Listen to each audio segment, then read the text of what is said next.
How to watch Naruto Shippuden in English. Hey everyone, welcome back to our channel. In this video, I'm going to show you how you can watch Naruto Shippuden in English. So make sure to watch the video till the end.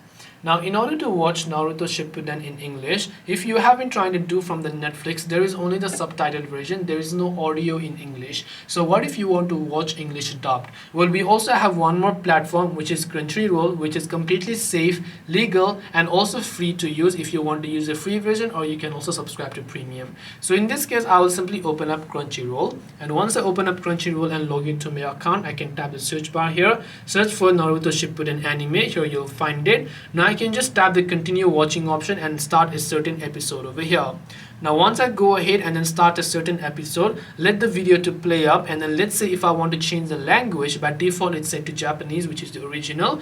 I just need to tap the gear icon from the very top over here. So let this to load up here, and it's an ad that is coming up, so let that load up first of all. And once that is loaded up, tap the gear icon, tap on audio, and from audio from Japanese you can simply set that to English. This way you can go ahead and basically watch Naruto Shippuden in English. Hope this video was helpful. If you have got any questions, feel free to leave them down. Thank you for watching till the end, and see you soon in the next video.